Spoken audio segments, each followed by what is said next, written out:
Dude with Attitude Podcast.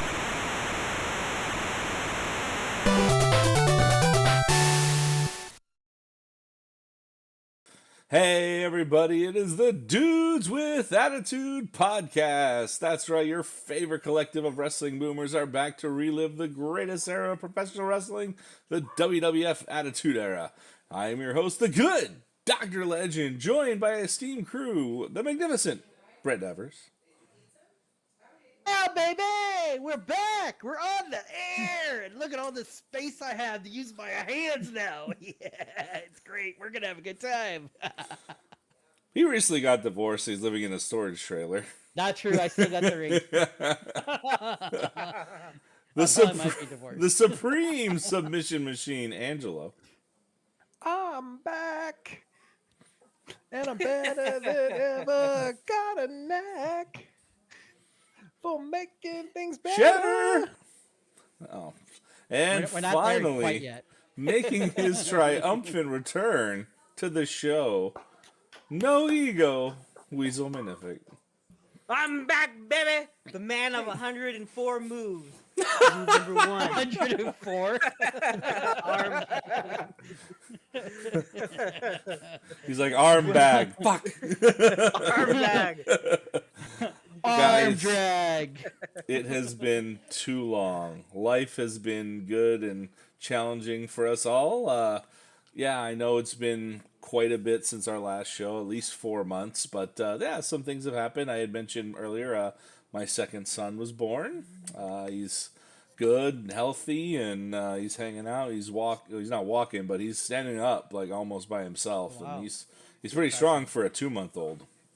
Going on 3 months right now.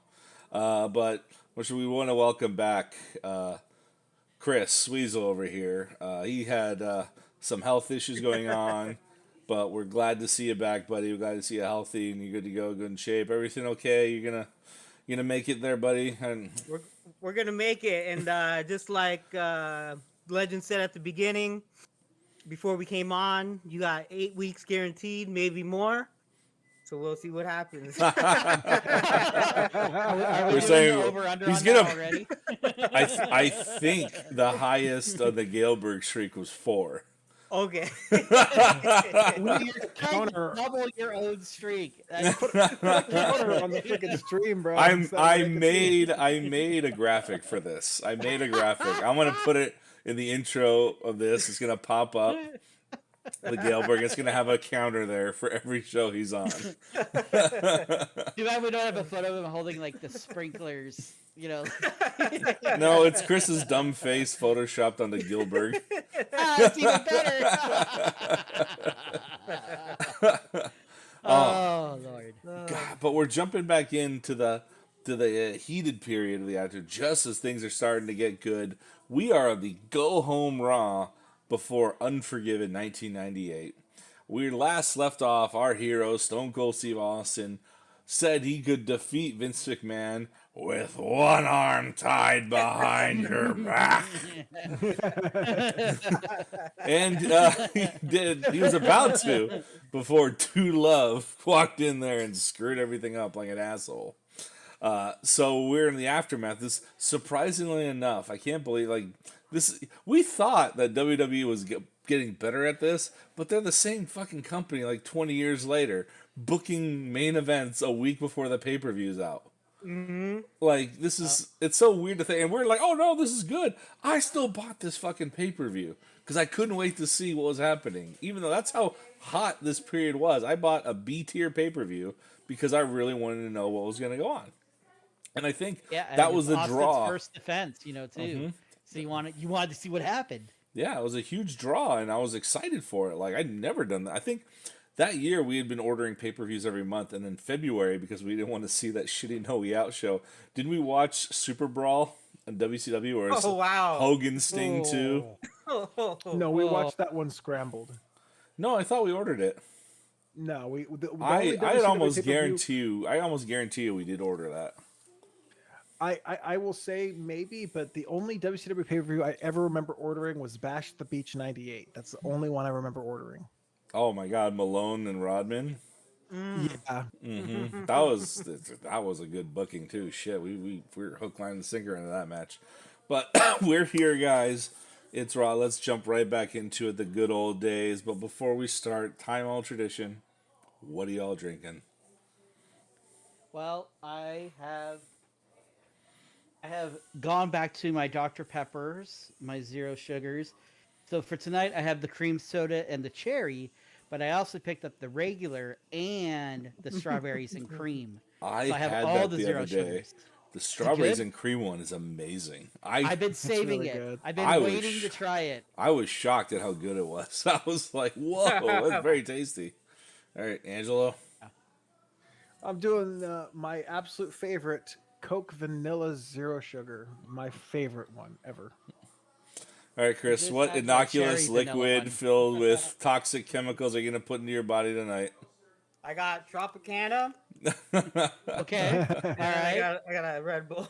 There you go. He never learns. Here's the kicker. That's the kicker. His Yeah, time Red Bull. had a heart rate of almost 200, still drinking Red Bull. God. I think he's He going. thought 200 meant it was going faster, so it was better. He was trying to finish He the thought it race. was working twice as hard. And No, it was doing a better job. I had a dream. God said, "Push it harder." We're a V. This body's a V10 A V10. instead of a V10 and a Corolla body. God, I nearly spit that all out. You broke Dr. Legend. A You broke him. V10 in a Corolla. I'm going boomer style today, guys. Got my Zevia ginger ale. This stuff is the jam. If you guys like diet sodas, you guys should try the Zevia series. They're a little. I'm not a big fan of the diet aftertaste of sucralose, but Zevia is made with stevia, and I'm a big fan of stevia. Yes. Oh, You know, I used to put gallons of that stuff in my body back at Liberty, right? No. Yeah. All right, boys, let's start the show. If you're joining us on Peacock, ready in 3, 2, 1. Time for that classic intro. This is we're gonna so. get this intro for a while, aren't we? Too. I think it's through the whole era. I don't think they change it until after WrestleMania. I got this delicious snack mix from Sam's Club called Hunter Mix. Yeah. Shit, if you guys like them little sesame crackers, the Asian ones, Yes. it's I full. love them. It's full of them. It's great.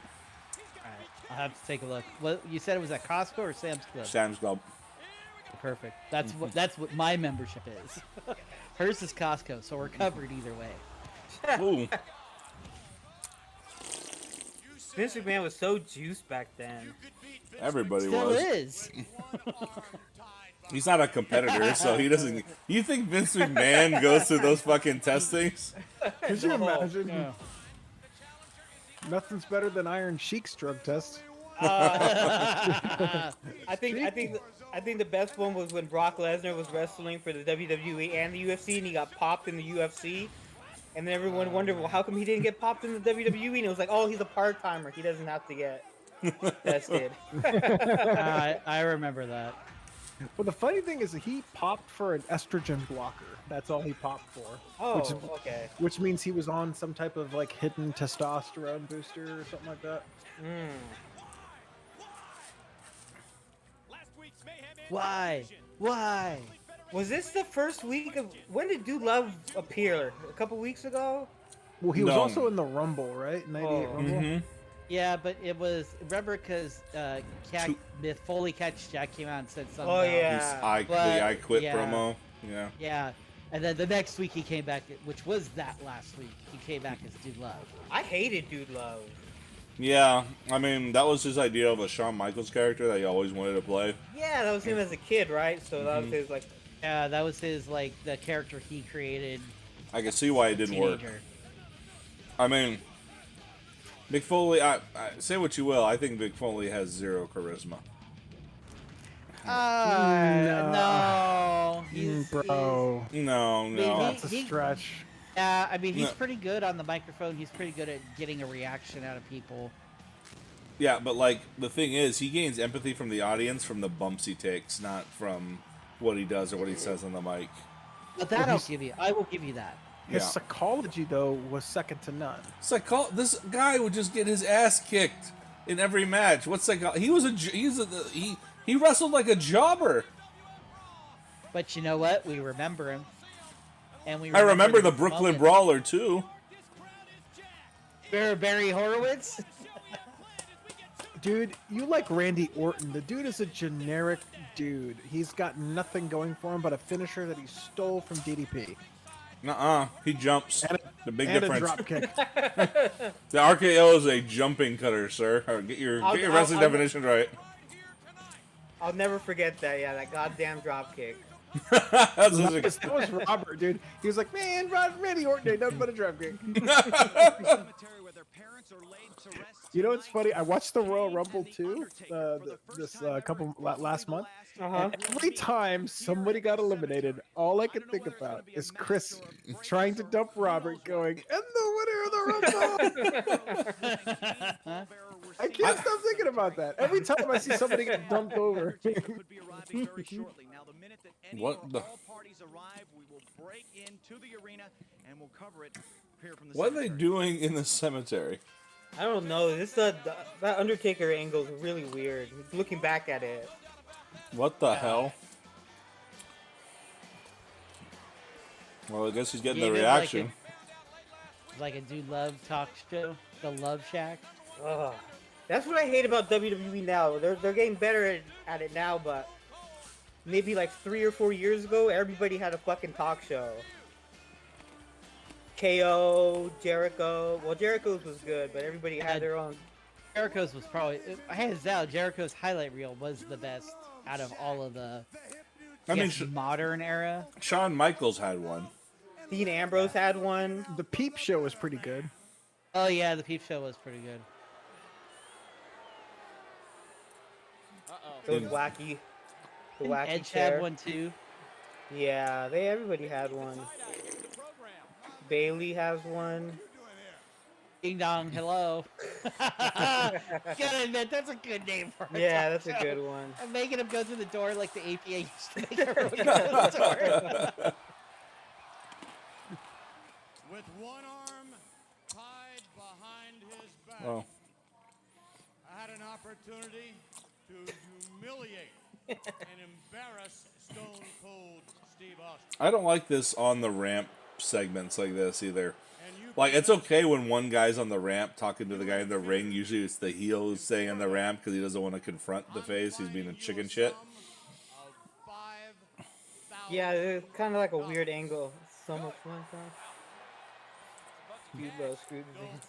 I know, we didn't get a nice tour of the ring with all the signs. Find the sign of the night. business again.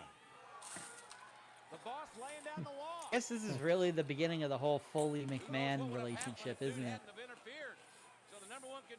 I don't know, they had a rocky relationship too, because didn't he fire Foley, get mad at him, ban Foley when he was in TNA? Oh yeah, well no, I just meant for like '98. Like this is the beginning of the one that culminates all the way out through the end of the year. I kind of forgot that he came out and justified his actions here. Oh, but you remember him, Angelo. You don't remember this bullshit. God, here we go.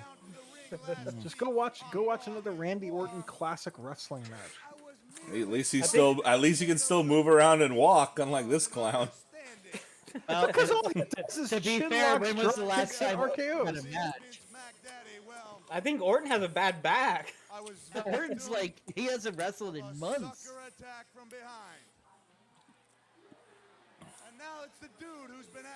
Do you guys watch that show on A&W? Oh, the biographies? Yeah, well, I record them and watch them. Yeah. I watched one on DX and it kind of looked like a bunch of old footage. But then Shawn Michaels, I didn't like how his hair looks, so I turned it off. Oh well, yeah, because he finally like came to the understanding that he's almost the same as me and has no hair. So. I don't.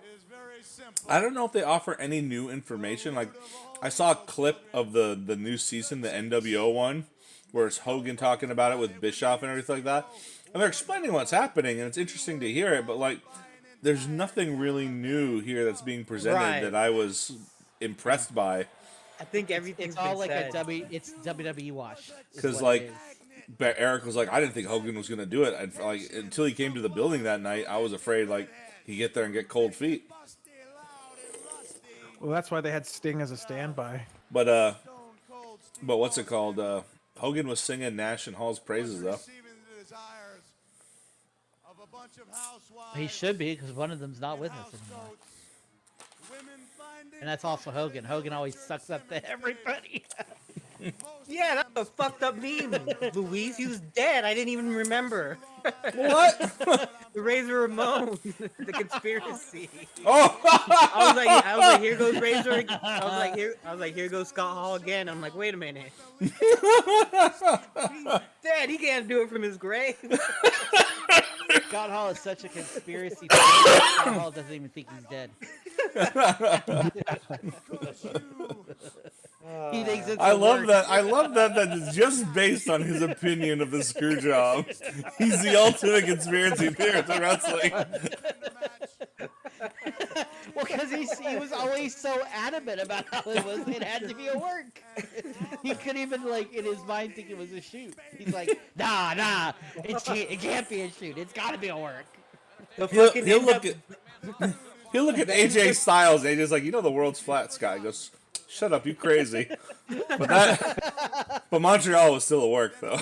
The NWO like warped his mind. He couldn't tell what was real and fake anymore. I just never knew it would be that easy. Oh, have mercy. Like, I felt like Dude Love was never like a big threat to Austin. No, it never was. It was. He never was. I mean, I didn't watch this pay-per-view to watch Dude Love fight Austin. I watched it to see what McMahon was going to do to screw Austin. I could care less about fucking Dude Love. Yeah. Well, you know what's funny was the main events of all of these pay-per-views involving Austin were very well booked. There really wasn't like, oh, I can't believe they did that type of thing. Look at how everybody's still just standing. That's crazy. You know what I think? that doesn't happen as much. You know what's anymore. weird? I think this has also kind of changed the perspective in wrestling today versus older. HD. Because we're used to watching, when we see wrestling from here, it almost looks like a movie. Because it's filmed in 24 frames, it's slower. But when you watch wrestling live, it's like a whole different experience. And now, with HD... Oh, is this the first time he's got the new Intercontinental strap? No, he hadn't. They all had him after WrestleMania, I think. Oh, alright. Why the hell are they coming from the stands? Yeah, it's weird. Are you guys watching the newest season of Young Rock? No, I I haven't. haven't. I gotta caught watch- up through 2. I'm caught up through season 2. They finally caught put up. everything on Peacock again. I Yeah. have to go back and watch the Christmas one because that's the only one I haven't seen. All the other than episodes the are new on there? season. All the All of episodes them are on there Peacock. now. I And want they're to all on Peacock finally. They're I don't up know why to they his. weren't. They're up to his Attitude Era and the wrestling segment, and they tell some pretty good stories. I need to binge watch something. Like, I need a new TV show. Do it. You're gonna enjoy it. I plan on watching it at some point because even Like- the life is slightly intriguing. I want to see this go through his whole wrestling career. It's so fucking good. Like, I think one of the last episodes we watched talked about his actual first episodes in TV. Like, he did an episode on the net, on that 70s show, and some other things. And then he got offered to do to host Saturday Night Live, like the first wrestler ever to get offered. And he said he'd do it only if any of the sketches he does, he's not a wrestler in the sketches. Oh wow. And that was the first time he's like, I put my foot down. I don't want to be, because in those TV shows, he was like a fighter or a wrestler or something else. Yeah. And in his first movie, he said, "I want to be a scorpion. I want to be the king of the scorpion." King of the Is Scorpion. it just me or does it look like Godfather's wearing an NWO shirt? Oh, not NWO, but it damn sure looks like one. Oh, so crazy story. So one of my friends, my roommate told her that I was in the hospital because I was trying to keep it on the DL, and she watched all the podcasts, and she saw that I was talking about The Godfather a couple times. So she went on the fucking Cameo and got me a Godfather cameo. Oh, that's amazing. Yeah, he was like, I know you're going through a rough time. He's like, I just had hip surgery. I had this, I had that. And then fucking next week, it was the 30th anniversary of Raw, and fucking Godfather was on there. I was like, good for you, man. No, that's awesome. That's awesome. Yeah, but he's making That's like, dope. I was reading about it. Like he's still on a WWE Legend contract. Oh, So WWE like treats their old school wrestlers good. well, Because I aren't the think if they're Legends under contract, contracts? they get like they get like some like health insurance and some other bonus stuff. Yeah, that they get like it's not a huge contract, like it doesn't pay them a whole lot, and they still have WWE takes their cut from like the cameos and whatnot. I heard it's just like they $5 do. grand in appearance, and even if they show up like once a year. Yeah, it's something, and they have a downside guarantee. It's not that huge, but I think they also get like health insurance and all these other things that you would get from like an employer. At least they that's what should I get heard. that. They should get all that shit. Have they announced any of the Hall of Famers yet? Not yet. No, Isn't but there their rumor is Batista is supposed to yeah, be that's what I going heard. in. The rumor. Because it's Hollywood. It's going to be Hollywood. Might as But I'm well. already- Guardians I'm of the already Galaxy's mad that coming out. I got the tickets to Supercard of Honor. It's the same night as SmackDown in the Hall of Fame, and I'm like, fuck. And then Undertaker's doing his one-man show on that Friday night too. He's wrestling a ghost? I wish. No, it's like his road show where he like talks Oh, okay. stories on the road. I heard. So apparently Mick Foley tried his hand at stand-up comedy, Oh yeah, I heard about that. and it bombed so bad that like one guy, he was getting heckled, and he like stopped his whole act on stage. This guy, if you don't like what I'm doing, can we get this guy a refund? I don't want him here anymore. And spent 5 minutes on the stage arguing with the guy and security to try to kick him out, and he wouldn't continue the show.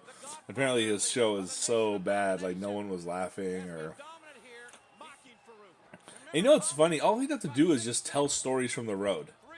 If he just told road stories, they would get huge laughs. Because, I mean, Jannetty's not a funny guy, but he was killing me with those Sheik stories.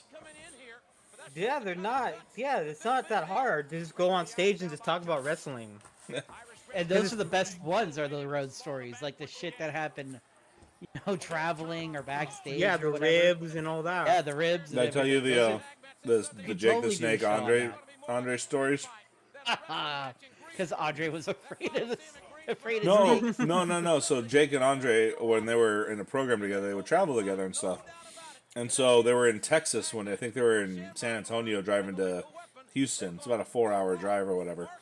And someone else was driving. Jake was in the front seat, and Andre was in the back by himself. And Andre picks up 2 48 packs of beer, 48 cases of beer. And Jake has just a 40. And they're on this drive, and Jake's drinking, and he's asking the driver about every half hour or so to stop on the side of the road so Jake could piss. And he goes, I felt so bad. And then we finally got to Houston, and I turned to Andre, goes, Andre, you don't have to piss? And he goes, no, boss, I'm good. And they open the door to get to the hotel, and all of a sudden you just hear of Andre scooting over to 96 empty beer cans in the back. Oh my He god. got out of the car. God damn. And Jake's like, I never felt like more like a punk bitch. Here I am drinking 40 ounces. This son of a bitch drank almost 1,000 and didn't have to pee once. Yeah, that was a monster drinker. He was on, because Jake was on Joe Rogan's show, and Joe was asking him these questions. And he also asked, like, oh, Andre's always moved around. Right? He goes, yeah, he was always uncomfortable. There's nothing that was his size or fit him. He goes, he always had a shit in the bathtub. He goes, what? He goes, yeah, he couldn't use the toilet. He had a shit in the bathtub. And he goes, well, what did he have to do? Like, there's like, oh, he would just turn the faucet on and wait for the shit to dissolve, and then he'd take a shower afterwards. Oh, that's disgusting. But that's what you had to do. There's no giant size shit like that. Can you imagine? In his business, traveling all the time, doing that stuff. No wonder why it took its toll on his body. I I didn't know. just have a bucket. Bucket. I don't think his handler would want to be the guy. He's like, no, we're not gonna get Andre a bucket. I ain't cleaning that shit. His handler was Tim White. Yeah. Good old Oh my Tim God! White. Look at that baby sledgehammer. Is that Tim White? Isn't Tim White the referee? Yes. Wow. Talk about ironic coincidence. He is not gonna take a Dominator, is he? Oh. They just called the Spinebuster the Dominator. Is that a 4 count?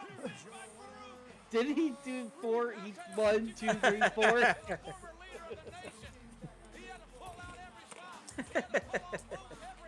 Pretty sure that was a 4 count. I hope they show a replay of the count. Oh, they are on a 6-man. What does that shirt mean? The world? That's an FTW shirt? I thought it was a FIN. I'm pretty sure it's FTW. Oh, okay, there it is. Little baby. I want to see this. Oh, come on, get to the count. Oh, they're not going to show it because they messed up. Oh God, this. Looking back at it now, it's like really silly, but like I used to like, man, I was like, man, these guys are such rebels. But now they're just like, you look back and it's like children. Yeah, well, think about it. When we watched it, we were kids, so this Yeah. was very much like, yeah, Vince on his bike. I As you have- get older, you realize, wow, that's moronic. I have a new level of disrespect for Road Dogg. After all the shit he talks on Bret Hart, for what? I don't know why he's shitting on Bret Hart for so much. Like, there's. He said like, he's what a did Bret Hart better entertainer than Bret Hart was. do? No, he wasn't. Like, yeah, no. I would rather watch Cowboy Bret Hart than Road Dogg on his best day. Absolutely not. Yeah, Bret Hart was. Yeah, impossible. Cowboy Bret Hart.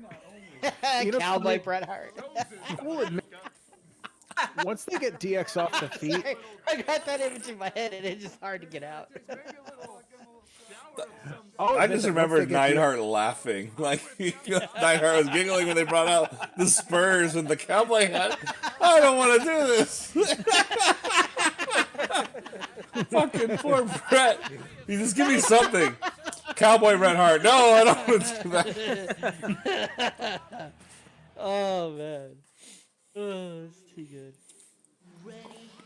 But, I mean, Oh, wrestling we're not is... ready. You know what's weird? I'm hearing nothing but stories about these wrestlers back here just laying down and doing what they're told. But all the great ones put their foot down and said, no, I want to do this. I want to do that. Let me do this instead. Mm-hmm. have you guys seen that documentary about Edge and Foley's WrestleMania match? Yeah. There's a documentary on it? Yeah, there's a little like 50-minute documentary about it, and On Peacock? yeah, it's on Peacock, and it's Edge basically says exactly that. He says, "I'm not going to be the guy that lays down anymore," because they wanted to do a cage match for that WrestleMania match, and he's like, "No, it's a hardcore match. No, we're going to use a flaming table because Vince didn't want him to use a flaming table." I was like, "No, we're going to use a flaming table." Is that one of the Untold episodes? I remember watching something Yeah, like it is that. the Untold. Okay, yeah, I saw it then. I started watching a couple episodes of the Stone Cold podcast. What do they call that on Peacock? Broken Skull yeah. Sessions. Some of them are hard to watch. Like, I was excited to watch the DDP one, and DDP is so much energy that, like, I had to stop it halfway through. I'm like, I'm like, DDP, I love you, and I love hearing about your stories with Steve. I guess they were roommates, and Austin was like a monster roommate. He was a filth monster and everything. But the best one to watch, though, is the Kurt Angle one. That one was a good one. And you know which one was actually really good? Was the Kevin Nash one. Oh, yeah? Apparently, Nash and Austin were good friends. Most of Really? the wrestlers were pretty good friends. And funny thing is, Austin was really cool with almost everybody. Except for Owen. Oh. Yeah. Well, I mean, that's kind of understandable. Huh. Kind of broke his neck. So. He didn't apologize. Oh God, what is this? They rode in here on some brass. I'm gonna have to eat some ass. With their heads shoved up their ass. They're like tweeners here, right? Because they're getting like heat, but Yeah. they're getting cheers. Yeah, I think they're tweeners. Is this the first time they did this? I think it is. Wow.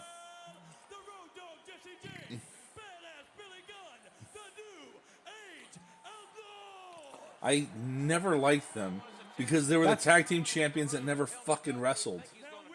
Well, the funny thing is that that's all Road Dogg was ever really good for was that promo, and it was like I'll admit it was entertaining at first, and they rode that wave for like a good year, but that was all he was ever good at. So for him to say I was better entertaining than Bret Hart, like dude, Bret Hart has a DVD. Where's yours, dude? Yeah.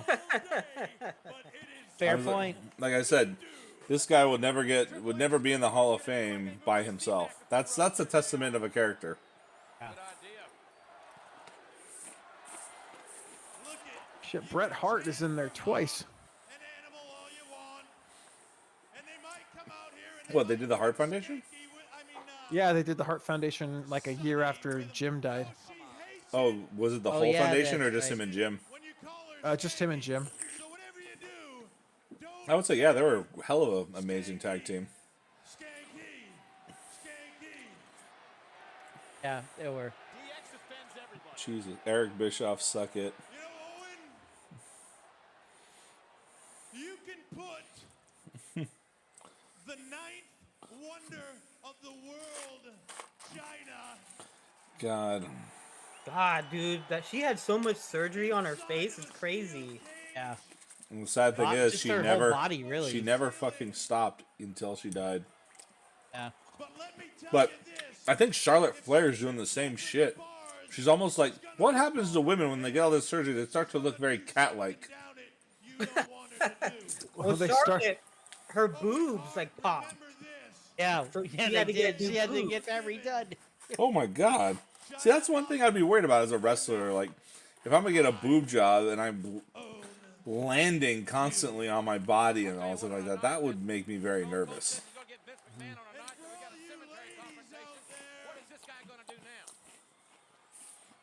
Don't worry about taking You know, I was thinking about this, Luis, when you were talking about Marty Jannetty and his drug use. I wonder why Shawn Michaels never got in trouble. You know why? Why? 'Cause they Because ran when the you are the stairwell. one that tells on somebody else, no one looks at you. Oh, Look what at a- that guy. Look how fucking crazy that coke he is. I'm sorry, Vince. I was eating a powdered donut before I came in here. Because he's gotten Marty fired 3 times for that shit. And know. 2 times it wasn't Marty's fault. Like, Marty goes, oh, look at Marty. He's drunk, passed out over here. He got fired. Perfect comes in and goes, Marty was asleep, Vince. He was just asleep. And that's when he lost the Intercontinental title, because he lied to Vince. I don't know if Marty Jannetty ever considered... I mean, he's a hell of a talent. Oh, I now remember what's under the coat. Oh, It's a super soaker spot. Good God, this is A money childish. shot. They already stole Val's gimmick. That's not surprising. Wow, Michael Cole said it, being like a high school... Jesus fucking Christ, listen to that.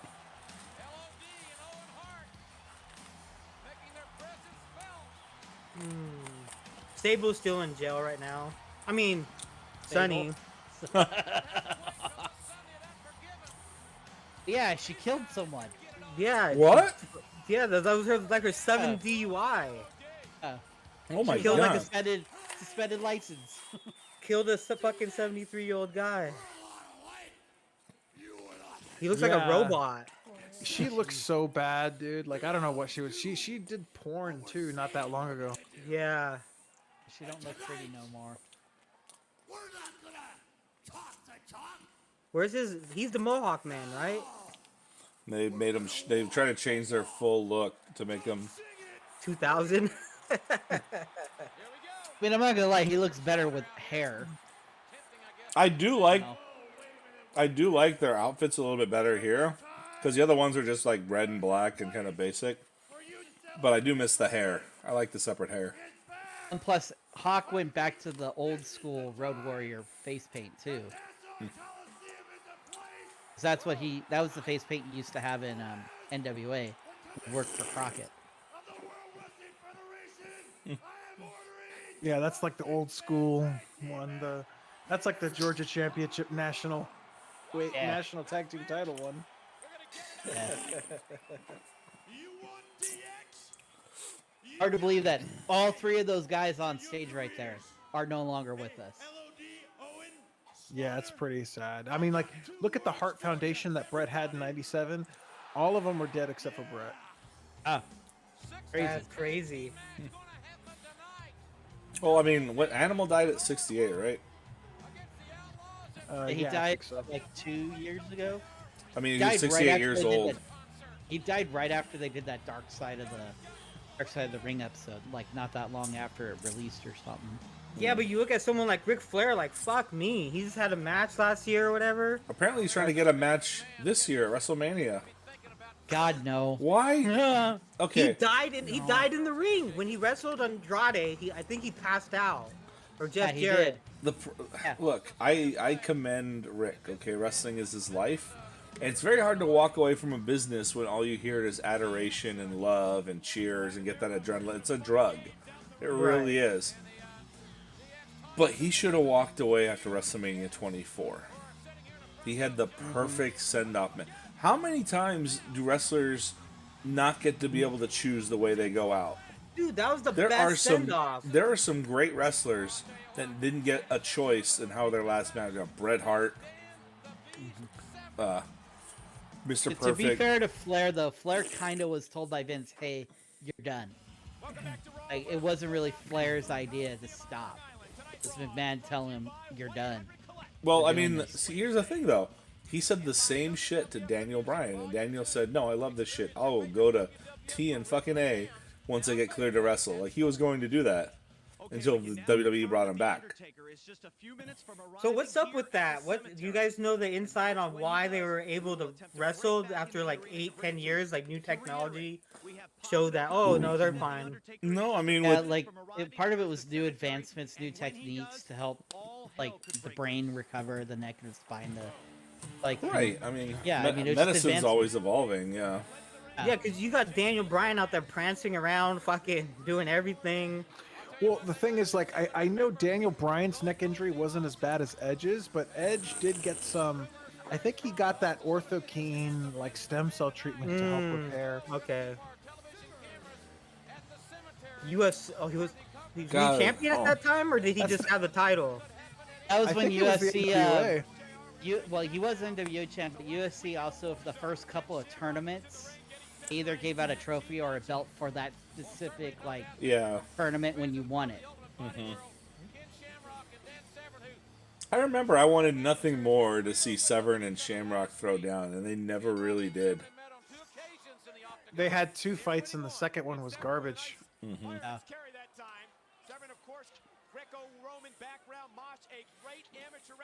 I'll give this Severn credit. Like he looks very intimidating in the ring.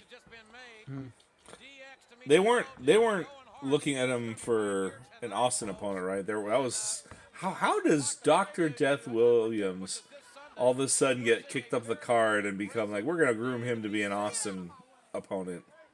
Because he was a Jim Ross guy. Yeah. Because, I mean, Jim Ross is the head of talent relations, so you're going to get that pushed. Because Ross wanted him and wanted him in that spot. I mean, don't get me wrong.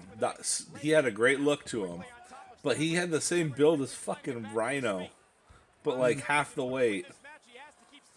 And not at least Rhino was, agile too. Like he can move around pretty well for a guy his size. Fucking Bart Gunn ruining it for everybody. Yeah. Dude, there's still the best Dark Side of the Ring episode where Bart's just like, well, I told him I was gonna go up there, and I was probably gonna knock him out. They gave me a chance. I remember that was the only time I ever rooted for Bart Gunn. Cause like, oh man, he's got that left hand. That's not bad. I thought he actually had a chance against Butterbean for a second. You know how you watch something and the promos look so good, you're like, God damn. That's almost as Yeah, bad. he had a chance, but you could see when he like started trying, and Butterbean like got hit, and he was like, "Fuck you," and just knocked him out. We went to Vegas one time, and my brother bet $20 that Forrest Griffin was going to beat Anderson Silva. Because he was like a 20-1 underdog. He goes, oh my god, if he wins, I'm going to get $400. And that was the fight where Silva like taunts him, or, and then bam, knocks him back. And he was so bad. Like, how could you, Forrest?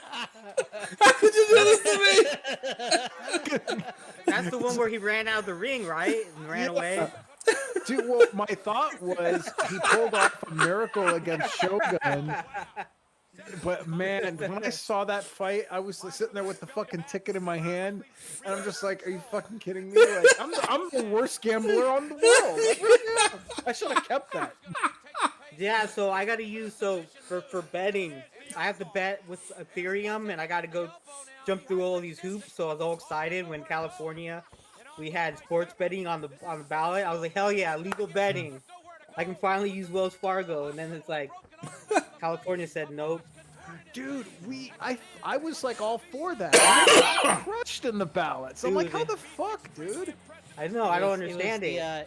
It was the natives. Native Well, Americans. well, wasn't it because there was two of them, right? And they're like battling each other, so it was like there was a few tribes that just wanted to block it in general because in the state of California, you can only really gamble on tribal lands. I know that's stupid. And It's the so same a lot thing. of them fought it to basically, put it down. Which It's the same thing here in yeah. Arizona. We've got a casino about 10 minutes away from my house. Is it Indian? Yep. Native American. Whatever. Oh shit, this goes on Indigenous, YouTube. sir. How dare you? Oh, I forgot. It goes on YouTube. Yes, natives. The natives. Indigenous. Natives. Indigenous. Whatever that means. whatever America that means. didn't exist before the white man got here. We are not native to that land. Well, I don't know about you guys, but my favorite holiday is Columbus Day. The real Independence Day. Yeah, I'd take that day off of work, and I say, no, sir. That one is right up there for me with Juneteenth. Give me a national holiday. Gives me a day off from work. I don't give a shit what it's about. Give me Cesar Chavez Day. I don't care. I don't need to agree with the holiday. Just give me the holiday. Yeah. The good thing about Cesar Chavez is that's where we built Dodger Stadium. I wish you guys would Chavez move Ravine. Jesus Christ. I wish they would move that fucking stadium. I Who love in their it. right mind? Let's put a baseball stadium filled with 30,000 plus assholes. The top of a mountain with only one road in and out. Whose bright idea was that? And they kicked out all the Mexicans, too, for that. Yeah, they destroyed like 3 or 4 communities to build that. The woman that will strip you of your soul. Luna. Oh, poor Luna. It's another Dark Side of the Ring show that's depressing as shit. Oh, the They did Luna one on episode? her? Yeah, hers is really good because it's a lot of not knowing her background, which is really a really good one. But man, it's pretty dark. I'll have to check it out. A newborn. I mean, I always say watch all the dark sides. They're all for us as pro wrestling fans. It is a lot of things that you probably did not know. You'll find out a lot of things you didn't know. Well, I mean, Luna was like the replacement, essentially the female character that wrestlers. There's always been like just like 1 or 2 main females in WWE before they started the women's division. First there was Miss Elizabeth, then there was Sensational Sherry, And then when she left, it was Luna, and Luna was holding the reins down until Sunny came in. Who the hell? Oh, God. Bradshaw. Still running his blackjack gimmick. Oh, do they do the new... okay, I think this is after the new Blackjacks. Yeah, because he betrayed him. He's already, yeah. Oh, there's a Jesus botch. Christ. So, isn't... where is Dustin wrestling right now? He's still in TNA, or TNA. AEW? He's in All Elite Wrestling. He still wrestles Jesus every once in a Christ. while, but he pretty much has taken, he's one of the lead, like, trainers. Oh. He works with the talents, he helps. I guess he'd be like a producer, I guess, in WWE. Kind of just is, or behind the scenes, creates the matches, helps them out. He said this was Trains his them. last year. His last, yeah, because he's 54 or something like that. That guy's had a fucking tumultuous career. Jesus Christ. But you know what? I want He to see looks his better- ANDW biography. Dustin looks better now than he has at any point during the Attitude Era. Like, he's just dropped weight. And Oh, I mean, yeah, like a lot of guys get so much, but like, have you like seen Jake now? Jake looks phenomenal. and once Dustin cut the drugs and alcohol out, he did have a good run there when AEW first started. He had a lot of decent good matches. I watched his match against Cody in their first pay-per-view. I remember I made it a point to watch it. That was a Is, bloodfest. is that... Here's the thing. I've only seen Cody Rhodes wrestle twice. Is he all about, like, the long, extended matches? Because the thing they did at the Rumble with Gunther was pissing me off. Like, just Cody- end the fucking Rumble. Yeah, he's like Cody a traditional. is the new Triple H. If that like his promos, Oh his my style, he is basically, and he admits he emulates Triple H. Well, that's why he had to go to WWE because AEW just hated him. They didn't like his stories. He wasn't getting over as a face, so they had to make him. He had to go to WWE. Yeah, But to he be became- fair to Cody, he always tried to be a WWE guy outside of WWE. And you know what? You got to give him credit. He did. He created that character outside of WWE, but it was basically meant for him to go back. And I would say he's, other than Roman and the Bloodline, Cody is the next. Like that's the only other guy on there who's he's got it all. I'm shocked at how much I like the American Nightmare gimmick, but that's a heel gimmick. He Like- can't do it. Like He refuses to do it. Like, as he wears the fucking red, white, and blue, and he calls himself the American Nightmare. Like, I guess you could spin it the heel way, like I'm gonna be your nightmare kind of deal, yada yada yada. But I don't know. I mean, Cody's just okay. I'm not super impressed with him in the ring or anything like that. I think he's got a long way to go to work on his body. He's still got a kind of that stocky midsection, and he wears his tights a little too high up on the hip for me. Kind of looks like an old man when he does it. I don't know. Is it just me, guys, or It would be better if he kept the weight belt on with the tights. Like, it makes sense. It made sense for them to be higher when he wears the weight belt. That way, you're not rubbing the belt against your bare skin. But yeah, I mean, once he takes the weight belt off, it's like, that doesn't really look good. let's Because be he real. used to wrestle with the weight belt on. Let's be So real. that's kind of He stole that gimmick from Hulk Hogan, and he needs to give that back. everything's been stolen from someone at some point in wrestling at this point. Hogan invented everything. I want to see footage, though. Bret Hart says he invented the sharpshooter, but Sting was using it well before Bret was a singles wrestler. Wasn't it from Japan? I want to see Bret. Just show me an early clip of Bret using it and then I'll be okay with it. I don't think he invented the sharpshooter. I think he got it from somewhere in Japan. Yeah, someone in Japan developed the move. Oh, so have you guys played the NES game WCW Wrestling? No. Oh, so I actually have a copy of the Japanese game that game is based off of. So, and it has because they didn't change, Ric Flair, his finisher moves the jumping neckbreaker drop, which is never is in the real life. This is the figure 4. but they gave it to him. But Sting is in the game, and he has the Scorpion Deathlock. But in the game, it's actually a Japanese wrestler who uses it. And they call it something else. Oh, it's fucking Kai and Tai? What the heck? Why are they attacking Brad? They're like, they would have to stand on each other's shoulders to be his height. Was there something I missed the last time you guys did this where they were like... He was attacking, they were attacking Taka. Yeah.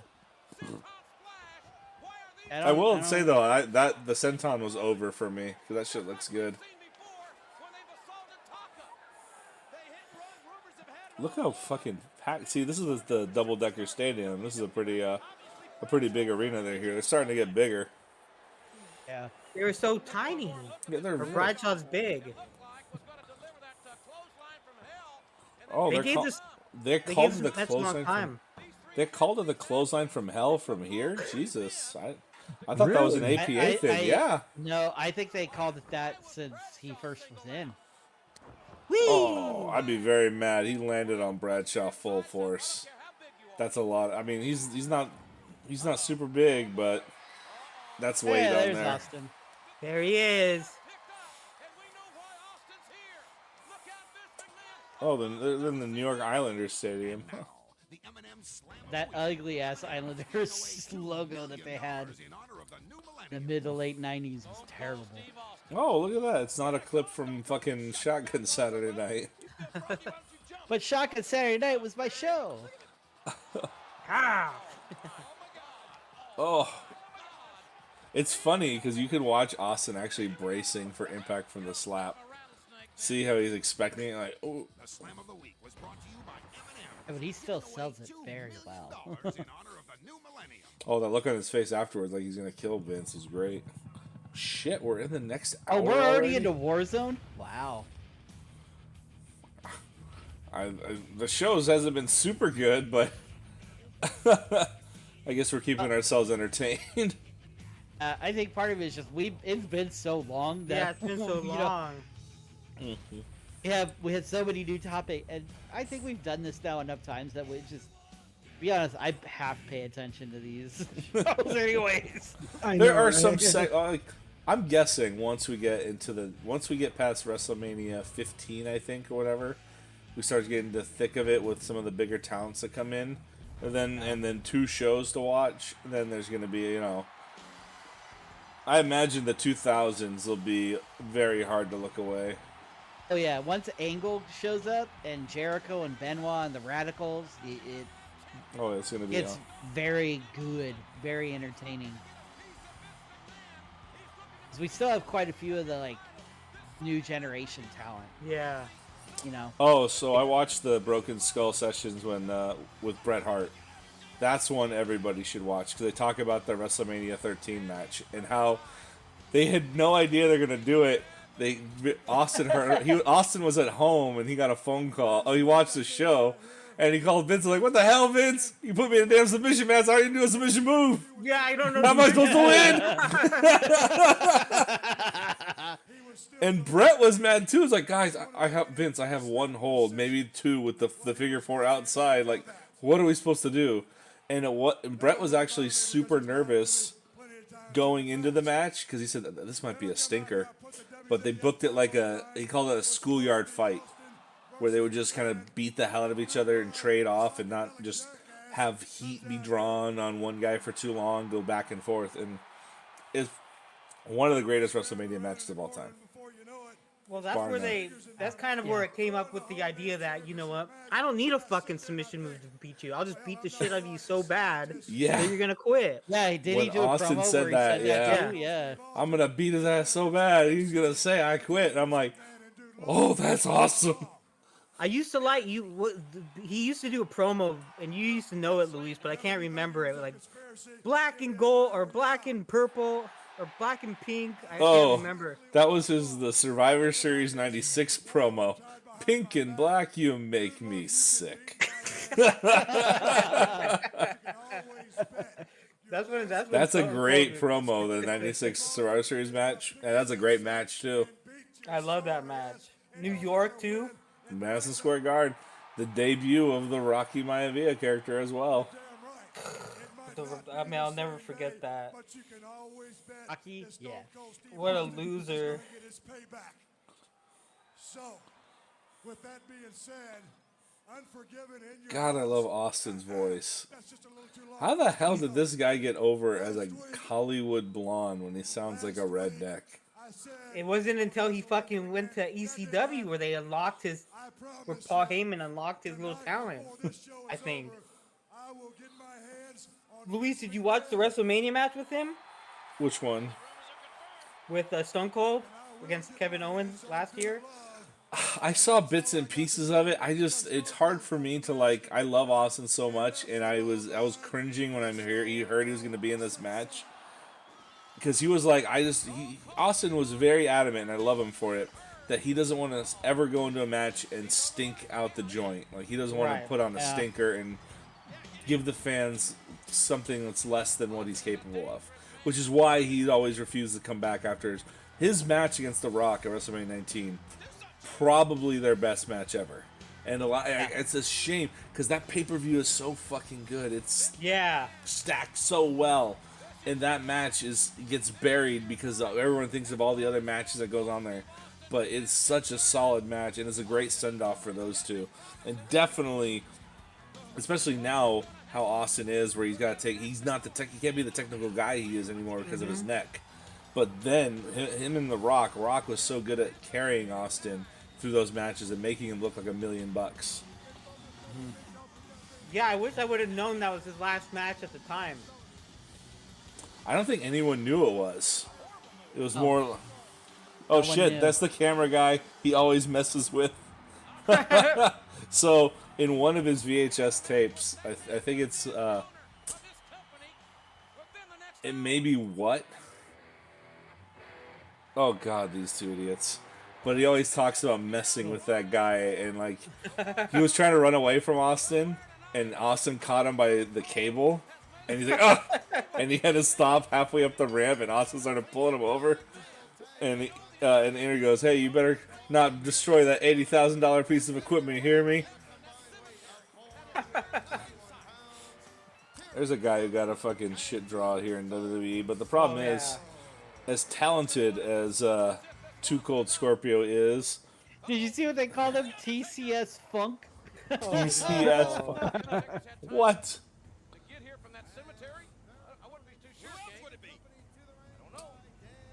That's how important this match is we cut Right. to the back. At least, That was back out of the suit. the new Midnight Express. So, alright, we only have to deal with this until Brawl for All. How shitty these poor bastards are that have me written on their tights. Bob Holly thought he, Yee! Bob Holly thought he was so good. Conrad needs to pull Cornette aside and go, what the fuck was the point of all this shit in 1998? Yeah, I want to hear this. Like, what this. They did not need to brand with NWA. In fact, this was like holding them back so bad. I'd actually rather hear it from Pritchard why You know, Pritchard why they did this. Pritchard justifies everything though. Pritchard's a mark. Yeah. He's a big mark. You know who I like though? I watched a couple episodes of Jeff Jarrett because sometimes they'll be like, Conrad would be like, yeah, it's you know, they messed up. You guys messed up the finish in TNA, and why don't you just redo it? Because it's pre-taped. And Jeff Jarrett's like, I don't know. I don't know why we didn't do it. I love 83 Weeks with Eric Bischoff. And I love Eric Bischoff. My issue is, I know he's full of shit. And I want to believe, He though, is. he's telling the truth. So full of it. You know who I'm like? Yeah, I'm fucking big into Jeff Jarrett now. I'm a Jeff Jarrett mark. God Get bless out of him. here. Took 27 years. Because he's not in control of anything, so everything he's doing is just like, Fucking Funny. slap nuts. You like slap nuts? yeah, well, he fucking won the Battle Royal yesterday. What? Yeah. Yes, he did. So now he's gonna go, yeah, with a big Songi guy, whatever Oh, his name is. shit. Well, Ooh. it's him and Jay Lethal. They got added to the tag title match. And I'm not gonna lie, their new entrance song is sick. The mashup. Yeah. It's pretty good. I almost wonder if they did the mashup so that One sec, guys. it's music on like Spotify, because they don't own the rights to Jared's Yeah. actual song. Yeah. Scorpio's like a new man. But like I said, I can't say anything bad about Terry Funk. He's a legend. That's why I kind of like Tony Khan for that. That he goes out and he gets his wrestlers their music, so that they have their gimmick, they have their characters. Yeah. Like I can respect that. What was the one? There's one that they tried to get that was too expensive. I can't remember. Final Countdown. They tried to get Final Countdown for Bryan Danielson, but the band would only let them use it like so many times a year, and it was Really? yeah, and it was so expensive. Like they wanted so much money for it, so that's why they just turned to Brian's friend, who just kind of did a rendition of Cry of the Valkyries for him. Yeah. That guy, I thought. Yeah, remember? I think we talked about it. Remember, we thought he was a girl for Yeah, the no, longest I'm sorry. time until he was on TV and saying, "We're like, what?" I was like, "It's a dude." I think everybody's crooked. Yeah, that was a good show too. We were like, "What?" Even now, like I can barely watch AEW sometimes. Like, I'll turn it on. Like, it's so hard to pay attention. Nothing's really getting my attention right now. Yeah, something clicked in the hospital where I was just like on it. I think maybe because I didn't have that many channels and I like binge watched so much TV. At least we had Wi-Fi. Yeah, Wi-Fi is always nice. Yeah, when we were in the hospital with Leisha, I had my tablet there. But I was reading a bunch of books. I was really into reading books. Because it's easier to read a book and kind of stop reading a book versus like you get into a show and you're like, oh, let me finish this part here. Yeah, that's how it It's would be very with me. true. Yo, you know what I watched on my flight to Raleigh? Is I watched the Dangerous Breed, a Peacock documentary on Teddy Hart. That is interesting. Oh my gosh, Teddy Hart is fucking nuts. Yeah, if you guys haven't seen it, go No, I watch it. haven't. It is knucking futz. Knucking Really? futz. Oh, Dude, yes. Teddy Hart is crazy. Dude. He is so weird. Dude, he went on Chris Jericho's podcast and he talked the entire time. Chris Jericho never said a word. He just went on a fucking tirade for 90 minutes. The worst part is Teddy Hart just lies through his teeth. I think he had Ridiculous. You know what? MLW. In MLW, he was gonna go for he was doing a cage match, and they told him don't do the moonsault off the top of the cage. And he's like, It all was right, ROH. It was ROH. ROH, and then all of a sudden, whee! He started doing all the. They actually talk about it in the documentary. He did like they told him don't do a moonsault off the top of the cage, and he did like 9 moonsaults off the cage. And Ring of Honor basically said peace. Yeah, Because WWE was the youngest hired by WWE, and he was the youngest fired by WWE. See, yeah, like being I want to see a documentary from the biggest mark in the Hart family. And it's not Brett. It's Bruce. Teddy Hart. Oh, it's Bruce. Teddy. my Bruce God, Hart. Bruce There's is no a bigger bad mark for guy. himself in the business Bruce than is Bruce nuts. Hart. He's I the didn't- worst, dude.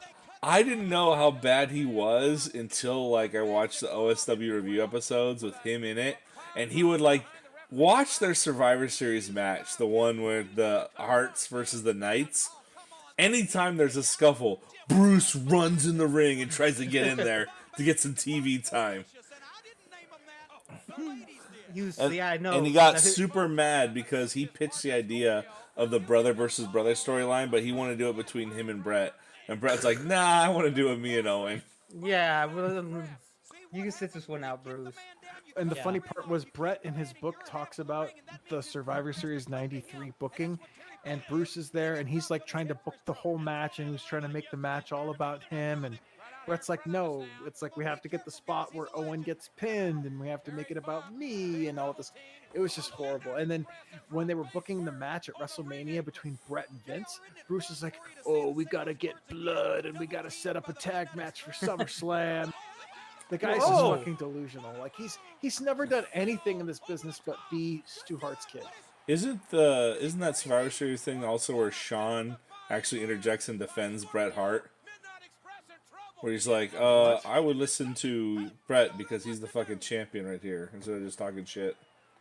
I didn't know that. No. Yeah, Sean gets mad at Bruce Whoa! Oh! Oh. Fucking hell! They've been giving. They're giving these guys a lot of fucking ring time for the last match and this match. I thought Rick Rude was in. That's not Stan Rick Rude. Severn, you son of a bitch! Oh, Oh my shit! God. Oh, there it is! The 450. Fucking man. Rick Rude. Dan Severn took forever to get in the ring. You know who they're missing though? Oh. You know who they're missing? Fucking Harlem Hellum. Where'd Harlem Hellum go?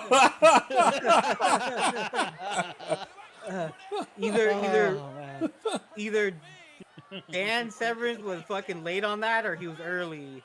Yeah, I don't know which, but I mean, you can tell he was taking his sweet time getting in the ring. It looks just like Rick Rude. Look at him. Because he has brown hair and a mustache. You can definitely say he's not Rick Rude. Fucking The women aren't crazy to be with him. And look at how slow he is. My Fuck God. me. Why would he let them lose? I know, right? Question, right? Why would you? You just look stupid. Obviously, I guess that match wasn't for the belts. Yeah, and then timeout. You're trying to make fucking the new Midnight Express. You think you put them over the fucking old people? Yeah, because I don't Funk want and to say Too Cold Scorpio was that old at that point. well, they're not long for this world. They're going to be out of this company pretty quick. This year, yeah, like in months, right? Yeah. 2 months? Something like that. They're gone. Yeah, it's Valditas. God in heaven. Did he already come to the WWE yet? Did he already come? He paused. Right? Chris is like, oh, did he already come? Did he already come? Did I miss the buddy that shot? should be the title of this episode. Did he already come?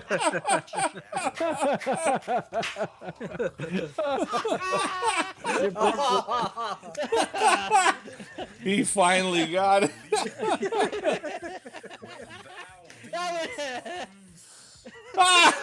Venus comes. Well, see, he must not have come yet because he hasn't stopped. Fucking guy. Fucking Russo must be salivating over these promos. He's gonna make you so much money, Vince.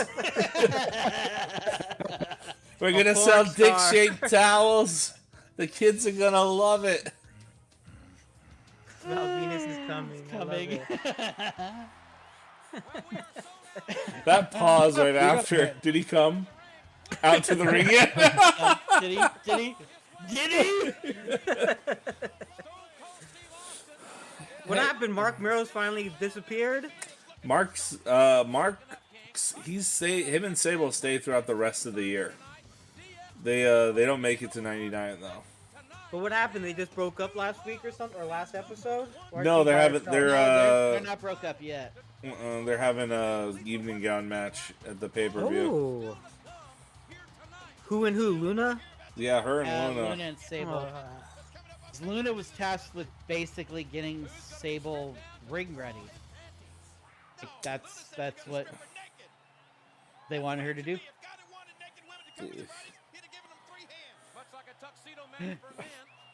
Fucking put fucking Cole in this ring.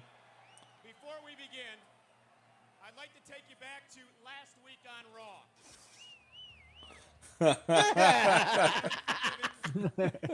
This Sunday, in the evening gown match, Luna publicly humiliated you. Dustin. Jesus Christ. He really? Why? All this. He All the did. stuff he did. He must have been on a lot of coke. Remember, he tried to get Vince to pay for his boob surgery to get fucking fake breast implants. He told Vince, "I'll do it for $100,000." Vince is like, "No, I'm not gonna." Come on, Vince, it'll be great. Just pay me $100,000. I'll go do it. Vince is like, "No." Strip your grotesque body of everything. Vince is a carny in the greatest sense, but I'm glad he still will pull back. I mean, he's done some stupid shit, and he's let some stupid shit slide here. but it could have been so much worse. Yeah.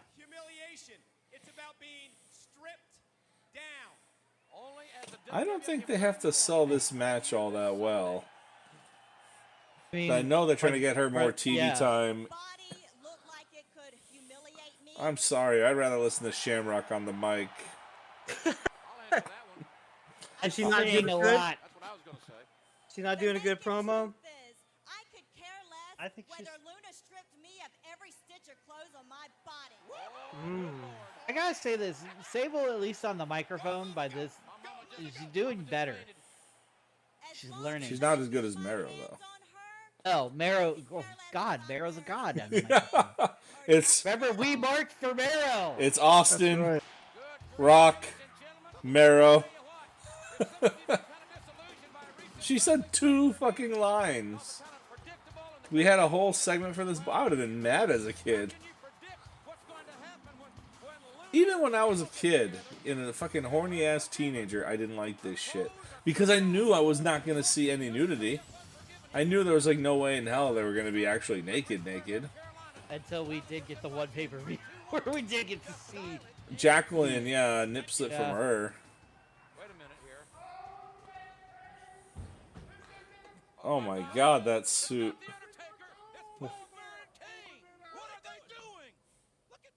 We dug up your parents, What? Undertaker! Would you care to comment on the conspiracy allegations leveled earlier tonight by Stone Cold Steve Austin? Conspiracy. I would suggest that Mr. Austin has been I love this. watching too many Oliver Stone movies. Would you care to respond to, I guess, his threat that he was going to get his hands on you tonight? Well, let me just say, Michael, I was ready for him last week. I'll be ready for him this week. Again. Oh, the 6-man tag. Okay, Oh, thank 6 God. man. We're not going to hear a stupid promo. Oh, but we gotta sit through this monstrosity of a. Ugh. Ugh. Seizure mode. Yes, Jesus Christ. I think they don't stop you. I think they use it all the way through 2000 at least. Did they just say Ric Flair's name on show? That it was Ric Flair country? Huh. That's weird. Well, remember they're beefing right now in WCW. Like I think Ric Flair got sent home. Oh yeah, the Ric Flair and fucking WCW hated each other. Well, he hates Bischoff like with a passion. Yeah. Which is a shame because I think of the NWO storyline, they could have done it and ended it in '98 with the NWO versus the Horsemen. But Bischoff looked at despite the pop the Horsemen would get, he looked at the Horsemen as like an ancient organization Yeah. that just needed to be destroyed. And I'm like, they put Benoit in it with Malenko. They got some young guys in there, and their Arn was leaving as well.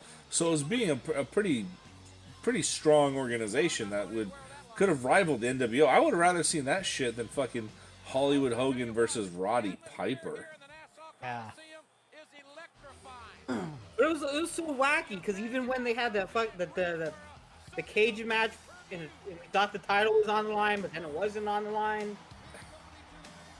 Over under, how many smile erasers are we gonna see tonight? I just need one. I just need one. All I need, I just need a smile eraser. My night's complete. Who's gonna take it? Imagine, dude, I can't believe I just thought about this right now. Doomsday smile eraser. Oh my Put him on the god. shoulders and then have him do the smile eraser from the top. That would be dope. That would be fucking dangerous. I like it. I mean, it's the Road Warrior. It's not as bad as Chris's front flip figure 4, but I wish I had that. I'd show you it worked. you would break your fucking leg. I showed you with the action figures what would happen to you, and you were like, "Oh." Axe upon a hot I told you, Chris, I'll let you try it on me, but you know it's like, ah! My fucking leg. That's all I need next is an ACL. Add that to the list. So now apparently my wife thinks that I have a partially torn ACL. from my knee dislocation. Oh my god. Oh, no. no. But she's like, we can't do anything because they won't do surgery until it's fully torn. So I'm like, well, F me. That's when you just look down some stairs. You go, bottoms up. Yeah, Ah! yeah. He threw a swanton bomb down some stairs. I know. That's what they were telling me about my surgery in the hospital. They're like, you got the embolisms, you got this, you got that, you got malnutrition, you got this. You're on steroids, it's gonna take forever to heal. So, and I'm like, can we just do it? Yeah, right. And the funniest part is that he used the analogy that he's like, your small intestine is like lasagna right now. So it's like if we tried to sew together. I was like, oh man. What were you eating? Were you still eating a pound of bacon? No, it was just I was malnourished. I wasn't eating. I was having side effects from my meds. Oh. So I got down to like 103 pounds. Jeez. Oh my god. Yeah, it was pretty crazy. Like skin and bones. Yeah, it was. Oh. God, Owen's so good in the ring. Yeah, it's like one of those things that you just like you regret later on in life, like what he could have been, like all the matches he could have, like Angle. Like Oh exactly my like if God. he would have just been around for 2000 year, you know damn well he would have been in the main event. Angle, Benoit, fucking Guerrero, Benoit. Malenko. I mean, Benoit. no wait. You know what's funny about Billy Gunn? When I was watching him in the ring, Bruce Pritchard was talking about him in his podcast, and he says people don't know that Billy Gunn's about as big as Hulk Hogan is. And he's huge. He's huge. And they were talking about why he didn't succeed, and what killed him was the program he did with The Rock, and and The Rock was just like, this guy just doesn't have it, man. He just doesn't have it, and that was basically it for him. His singles push in mid '99, I think. The problem was, Billy, that King of Asses. Was that what his name was? He won King of the Ring. Billy's not good on the stick. He's got that thick accent that doesn't help him out in any way. Like, he could have been, like, he's decent in the ring, I'll give him that.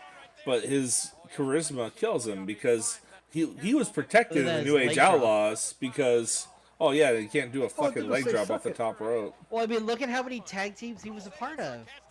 Oh, he was in at least, he had Bart Gunn. He might have the record for most tag team championships with different partners. He might. And then I think he was with someone before he was with Road Dogg. And then, you had Billy and Chuck. And he was Rockabilly before they teamed up. God in heaven. You're in shit fucking territory when they got to bring in an old timer to get you over. Well, then he became the one Billy Gunn. I'm just like, God, they tried so hard with him. And I remember one time he was out for a while and he came back to WWF New York and he was holding a mic and they were interviewing him and his hand was shaking. Like, he was so nervous. I'm like, dude, there's no way this guy's ever going to make it if he's that fucking nervous. You know what's funny is now in AEW they give him the microphone and he does a pretty decent job. Oh, he's older now. He's more. He's so over.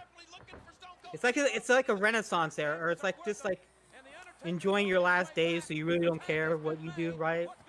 Yeah. Well, I noticed a phenomenon in wrestling, starting in like the late 2000s. Phenomenon, yeah. That basically anybody that was around a long time was getting over because the fans were just like, you've been here a long time, we love you. Like Mark Henry and Christian, they were all getting over because they were just like, we love you, you've been here for so long. Oh, just wait until the late 2000s. Bob Holly was fucking getting pops. Yeah, remember when Hardcore Holly had a WWE championship match against Brock Lesnar? Yeah. That promo, though, against Lesnar was actually pretty good.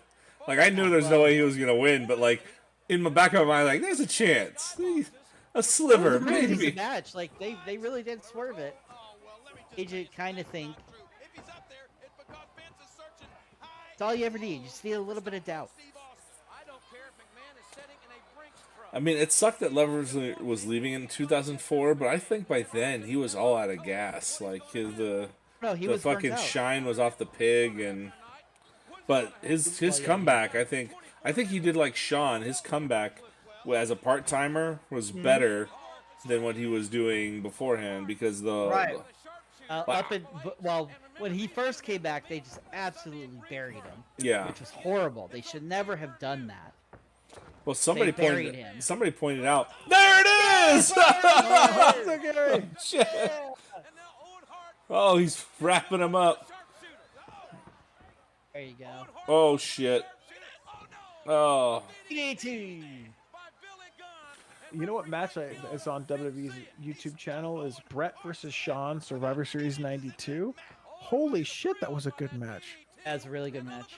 Yeah, they put in 26 minutes and it was solid.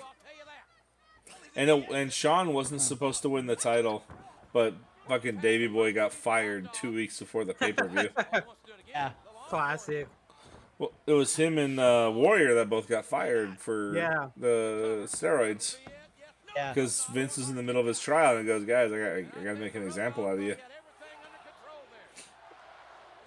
Well, it was weird because, Davey Boy dropped the belt to Sean on that Saturday night's main event before that pay-per-view. But you know who was on there still? Was Warrior, too. Warrior was in the fucking marquee promos. I think he almost made it onto the VHS box art before they had to change it 2 weeks beforehand. Yeah. But yeah, the Ultimate Maniacs versus Ramon and Flair made more sense than fucking Flair and Savage and Perfect. Yeah. Well, they tried really hard with the Perfect thing, but then they also messed up where Perfect really, he would walk away and then come back. It's like, what the fuck? Yeah, like, is he a heel or like, you just told me he's a face, man. Let me cheer this guy. Fucking Animal's quick. Damn. Yeah. He's a fucking goddamn beast. He looks like a fucking bulldog.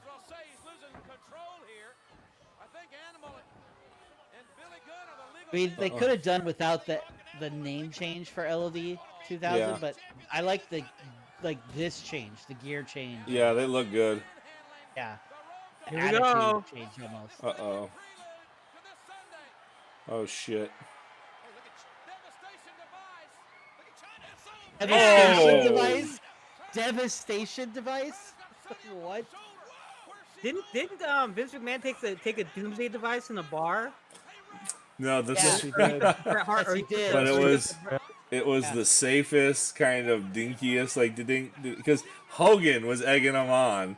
Come on, what are we going to do here, guys? We're going to take Vince out or whatever, and they finally got Vince on his shoulders, and there was like 4 guys in the back that caught Vince, and there was like a light clothesline or whatever.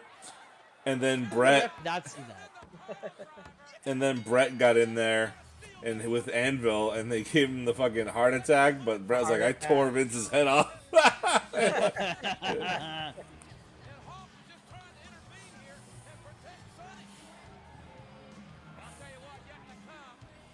Yeah, they're just using LOD to get fucking these clowns over. DX Fucking over. damn shame.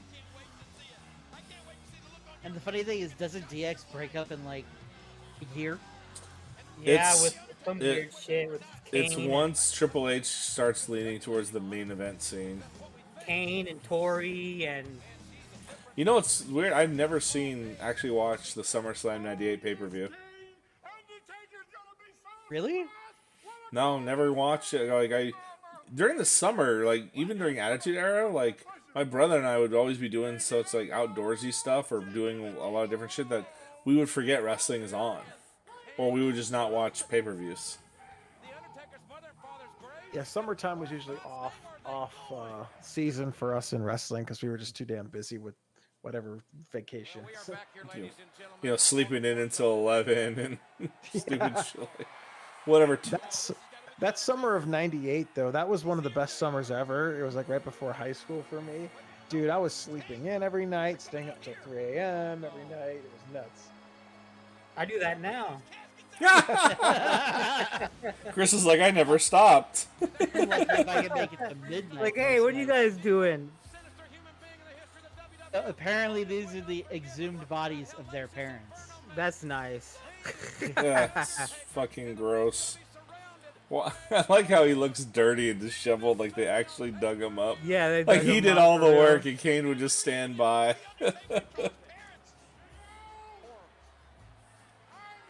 The caskets are in pretty good shape for being. You know, a couple decades old, right? Yeah. And wood. Right. When were they buried, in the fucking 1700s? Ah. Yeah. And now we're gonna reburn them. Because we're dicks.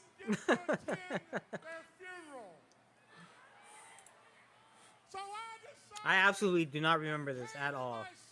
Yeah, me neither. I don't even remember them talking about this after it happened. I can't believe this is getting the last spot of the night.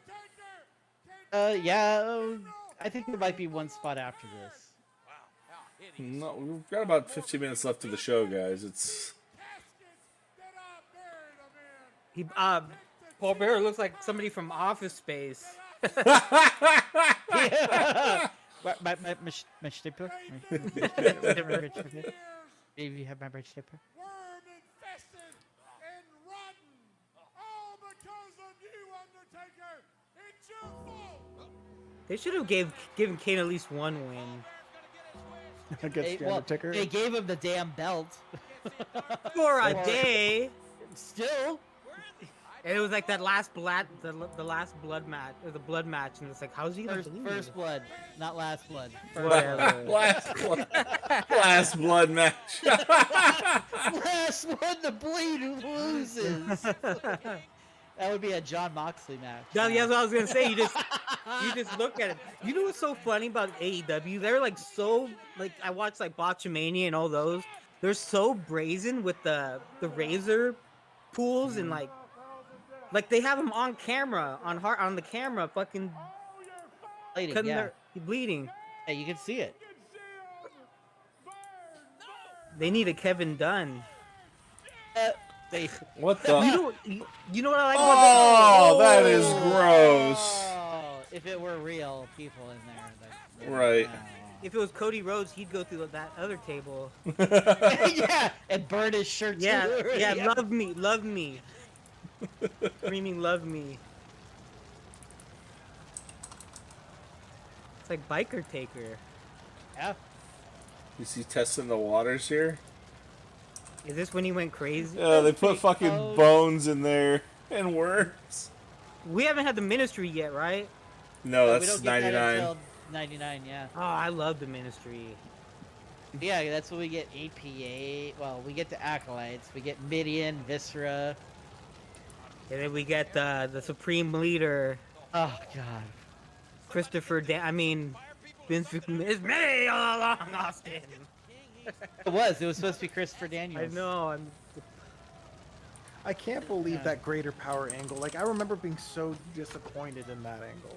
You know what? It Everyone would have was. been so fucking worse if they went with the original angle. Well, I thought it was going to be Ted DiBiase. No, it was gonna be the fucking goddamn Russo and his stupid gimmicks. It was gonna be the fucking Chris Daniels. Mm-hmm. And then Chris Daniels walked into Raw that week or whatever, and Vince looked at him and he's like, "This guy is smaller than X-Pac. There's no way he's gonna be the higher power." Oh shit! Yeah, this isn't the last segment. I figured there'd be one more segment. Kane and Paul Bearer immediately left They the stopped to arena. wrap up the Stone Now, Cold the McMahon remains thing. Mm-hmm. have been transferred to a more secure area. The Undertaker is with the remains at Vigilance. And Oh my folks, God. Ew. walked Have by to here do a few this? Moments ago, and the look on his face, I'll never forget it. Well, neither will we. And here comes the owner of the WWE. Oh yeah, because he doesn't get his music until after the Royal Rumble. It's way out here now. Well, I guess maybe he figures this is the safest place to be with that idiot Stone Cold Steve Austin out here. Well, or maybe Vince is just going to call him out. Who knows? Let's get him over here. Maybe he'll explain it to us himself. Who do you think is gonna buy WWE if they do sell it? Maybe the longest Saudi Hopefully Arabia. not. Think the so? Saudis.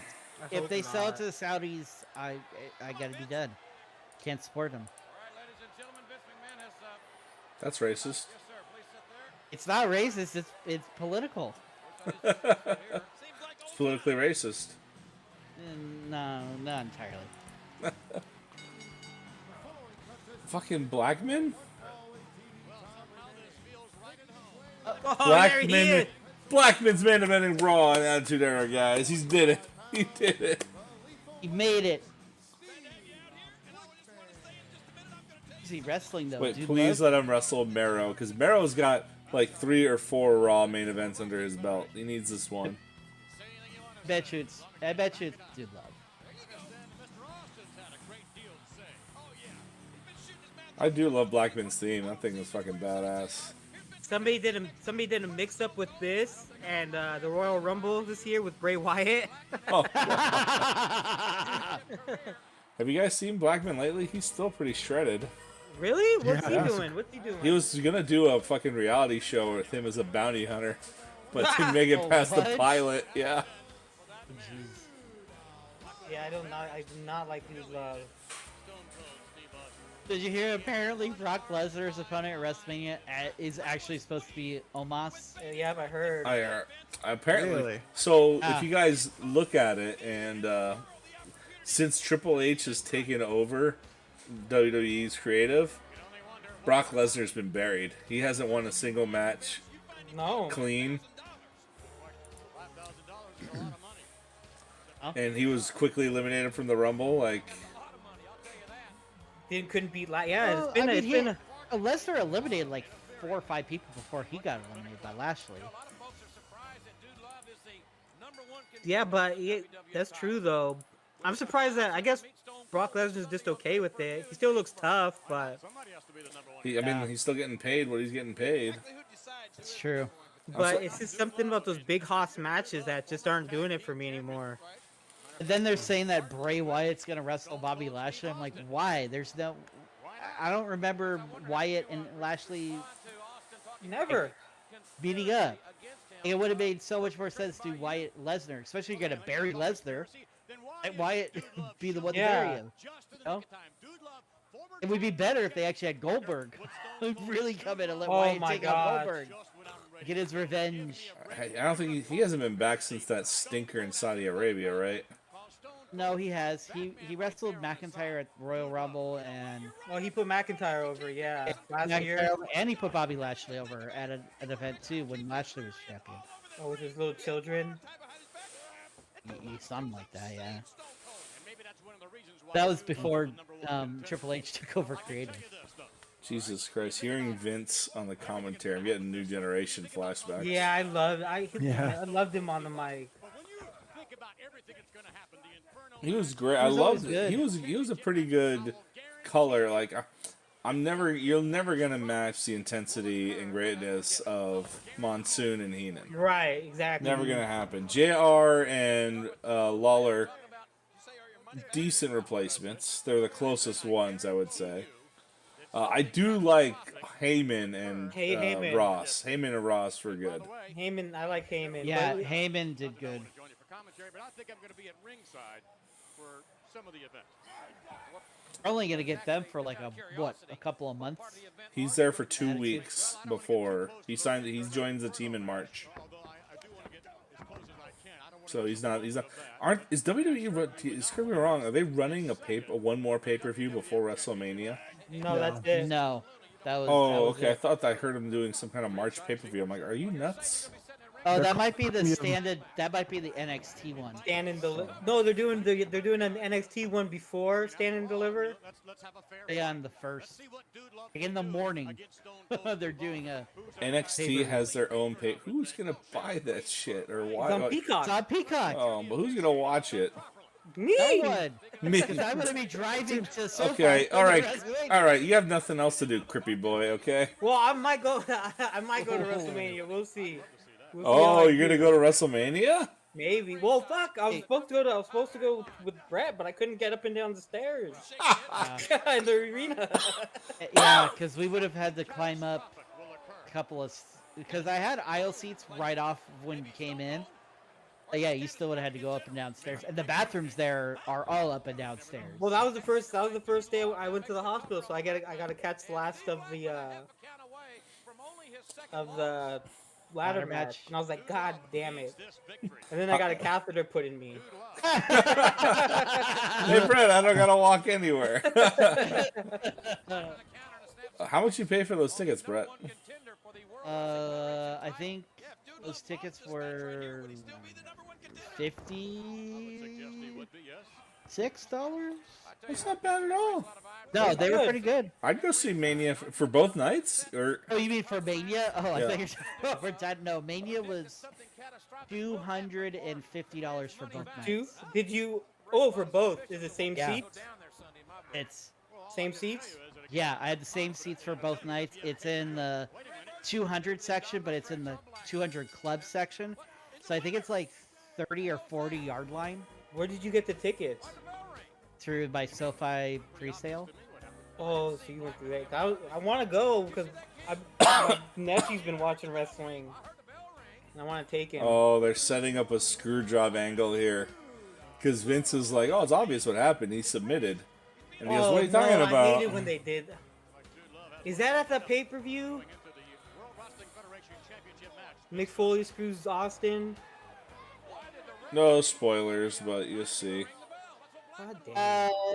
Let's just say Austin retains the belt.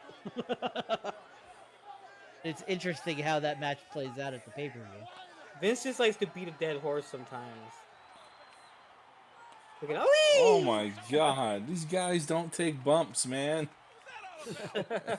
Jesus Christ, I have not signed up for this shit. I feel bad for the Spanish announcers. Like, I'd be mad that I could finish the fucking pay-per-view without a table and just sitting there on a chair like an asshole. I wonder if he got a bonus for that, because all that guy's job is to do is to ring a bell. Imagine coming over your night. How was work? I rang the bell a few times today. Oh shit! Oh!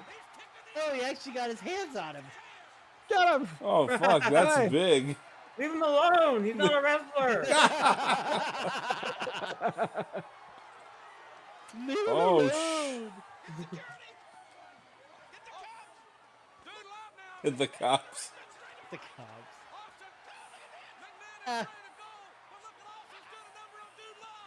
Look at Vince. See, if I was channel surfing between WCW and this, I would be locked on. Like, oh my god, Austin's here. He hit McMahon. God. Oh shit!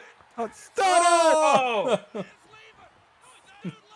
Did they ever announce the title match on this show, or did we just find out afterwards? I remember him saying something about Dude Love is the #1 contender. Well, that was the whole conspiracy thing. He goes, oh, it's a conspiracy because he comes out, beats me up, and now he gets a title shot. And that's why he's like, oh, you've been watching too many Oliver Stone movies. Oh. Wow. Wow. Great Wow, ending to wow, the wow. show. I was very Yeah. impressed. Absolutely. Holy Ah. crap. Show was rather meh, but until the end, you know. Well, to be fair, we when the segments we knew were gonna be met, we just kind of bullshitted our Yeah, way I through know, that right? stuff. You know, I think we've gotten to that point now where we know what's gonna be good and not, and we just tune out when it's bad. Is it fair to say right now about 50% of WWE's talent at this time is worthless? Yeah, like, I pretty think that's- much. Just Yeah, delete them that's- from the that's fair. roster and you it would be a net positive. Yeah. It's like addition by subtraction. Well, the thing is, the WWE's roster doesn't really get that great until mid 1999 when they get Jericho and the Dudley Boys and the Hardy Boys and Edge and Christian, and they start to really get depth in their roster. That's when these shows are going to be like nonstop. Like I was glued to my TV in 1999 in WWE because everything was awesome. And then they get the Radicals at the beginning of the year 2000. So Right. That's what I'm To answer saying. your They question- locked it in 2000, despite WrestleMania 2000 probably being the weakest of the Attitude Era pay-per-views. That year is just incredible. They have the killer 2000. roster. Yeah, 2000 was just oof. Yeah, best roster they've ever had. mhm. Yeah. Damn. Everywhere. you're right. You could probably cut off half the roster and just let Stone Cold just put the camera in front of Stone Cold on a microphone, and he could probably get higher. He probably gotten higher ratings than fucking Midnight Express and Yeah, Well- you could do. Yeah, you got Stone Cold, The Rock, Triple H. You know. Well, here's the thing though, watching all these weeks and seeing like how come we don't get more Austin, and I'm asking ourselves why do we not get more. I think they're actually, now that I think about it, they're giving us exactly as much Austin as we need to see, because every week we want more. And I always think of myself, if you're wanting more of something, then you were given just enough before. And that's how good the product is, because you want more of it. If you finish something else like, I really don't want to see, I don't want to see Midnight Express anymore, because we got too much of it. We don't want to see that shit. It's done. It's overrated. But we want to see more Austin. We want to see more Mero. We want to see more Rock. Rock didn't cut a damn promo today. I was excited to hear him on the stick, and we didn't get him. Yeah, it just seems like this was really, for a go-home show, it's kind of filler in a lot of ways. Like I don't feel like I'm ready to buy this paper, even though I did buy the pay-per-view and I wanted to see Austin go after Mick.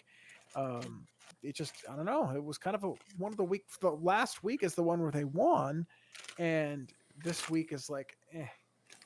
Oh, so the WWE already won in the ratings? The 84th week was last week. Wow. Yeah. And then the last time WCW wins around is in the last week in October, post Halloween Havoc, when they gave away the DDP versus Goldberg match for free. That was the last time they won a rating war, and never again.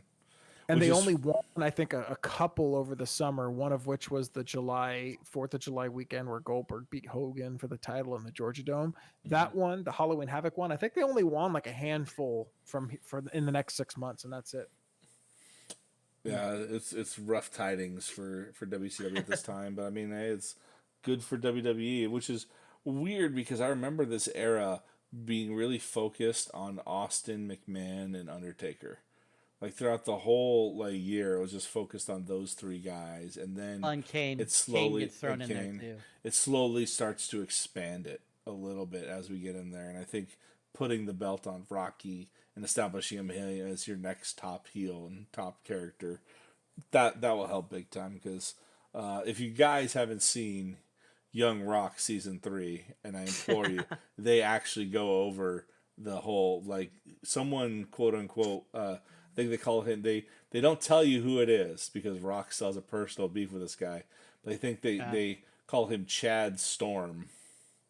Yeah, we already know who it is. Yeah, That's fucking That's crazy how fast they're coming out with the seasons. it's every year, dude. He's been this show. Yeah, it's literally every year. Oh, really? Well, you were talking about season 2, and all of a sudden season 3's out. Were you watching It's the third year, the third season. If you say so. Chris, do your homework You tonight. say so. I want you to watch every single episode of Young Rock you can before our next show. Oh, I am. Mm-hmm. It shouldn't Like, take I that long couldn't. either. I couldn't watch it last time because season 1 wasn't now on there. I guess. Well, for whatever, because we talked about it, because they took season 1 off of all streaming. It was only season 2, but now this year with season 3, it's all on Peacock now. Good. So it's all available. Yeah, go to town. It's fantastic. I'm probably gonna rewatch it. It's so good. But that's it, boys. Pay-per-view time. Next show. Brace yourselves. It's gonna be a big one. Nice 3-hour session. So we'll get one of those on the schedule and hopefully be able to rock it out. But as far as this one goes, I mean, it's not the greatest go-home show to a pay-per-view, but again, we're not going into a SummerSlam or a Survivor Series. It's a C-tier show at best. Usually the post-Mania pay-per-views are really rough to watch. There's never been a super... So they changed them to Backlash, I think, starting next year. And they've never been super strong Backlashes. But I do like now they're calling it WrestleMania Backlash, right? Yeah. So they're kind of taking the storylines that happened in Mania...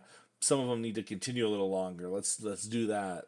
Because there's some guy, I think, didn't Benoit and Angle after the WrestleMania match have an ultimate submission match or whatever in a Backlash? Yeah, I think they did. Yeah, so that again, that's a great way to help continue feuds that may have sort of started at Mania and not finished. Because some Manias back in the day used to finish storylines, and now they're either finished some or starting some. And that's that having it called WrestleMania Backlash. I think that's actually a way better marketing decision. But we'll see. We're going into Unforgiven next week, guys. I think that's all we have got for the show today. Thank you guys so much for tuning in. If you haven't already, please like and subscribe. Helps fuel our boomer egos a little bit. I know you guys like the show. Leave a comment. If you guys have questions for us, we'll answer them on the air. Send an email to dudeswithattitudepodcast@gmail.com. So we're going to say bid farewell to you guys. So for the magnificent Brett Evers, the supreme submission machine, Angelo, and no ego was a benefic. I'm the good Dr. Legend. So long, gangs. We'll catch you next time.